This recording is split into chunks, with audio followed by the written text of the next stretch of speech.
बाबा जांगी बैठले बहिना के मड़वा के तरवा गे।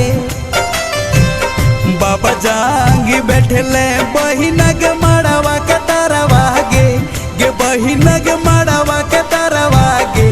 गे बहिना के सुसकी सुसकी न रोवे तोय घूंघट के भीतरिया बहे आँखी से लोरवा गे। गे बहिना के सुसकी सुसकी न रोवे तोय घूंघट के भीतरिया बहे आँखी से लोरवा गे। आजू के रतिया भैया होत भिन सरवा हो। आजू के रतिया भैया होत भिन सरवा हो। हो भैया होत भिन सरवा हो। ए भैया हो चली रे जइबे हम आज पिया के नगरिया छोड़े बाबू के घरवा हो। ए भैया हो चली रे जइबे हम आज पिया के नगरिया छोड़े बाबू के घरवा हो।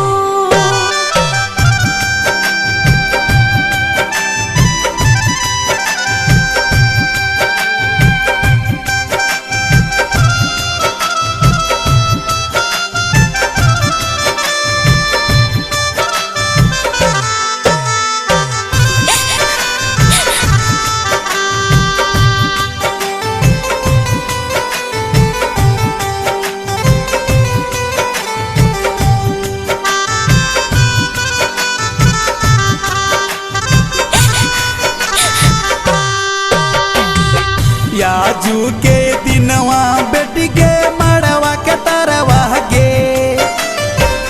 याजू के दिनवा बेटी के मड़वा के तरवा गे। गे बेटी के मड़वा के तरवा गे। गे बेटी के कल पे मोर भीतरिया सोना आँखी के पुतरिया करबे के करा दुलरवा गे। गे बेटी के कल पे मोर भीतरिया सुन आँखी के पुतरिया करबे के करा दुलरवा गे। छोड़ी के गौआ पापा हो जइबे सहरवा हो। छोड़ी के गौआ पापा हो जइबे सहरवा हो। ए पापा हो रखी हो मोर धयनवा याद रखी हो कहनवा जब जइबे ससुरवा हो।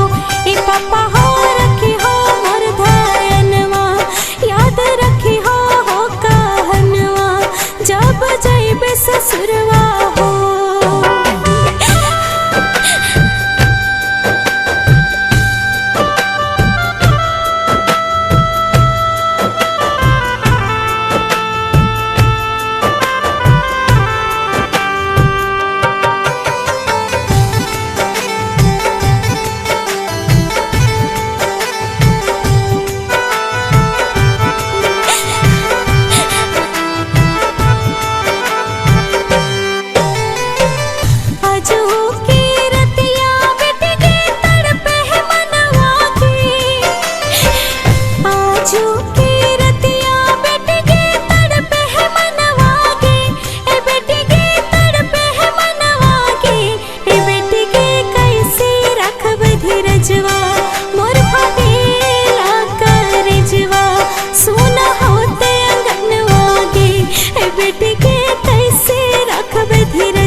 मोर फाटेला करजवा सुना होते अंगनवा गे। आजू के रतिया मैया गे मड़वा के तरवा गे। आजू के रतिया मैया गे मड़वा के तरवा गे। ए मैया गे मड़वा के तरवा गे।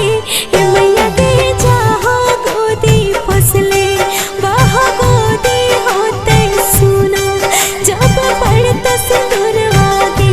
ए मैया गे जाहो गोदी फसले वाह गोदी होते सुना जब पड़त सिंदूरवा गे।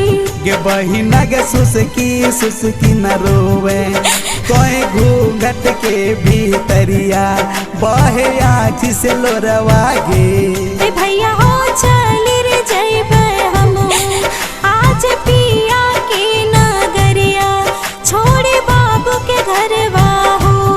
बहिना के सुसकी न रोवे कोई घूंघट के भीतरिया बहे आँख से लोरवा गे।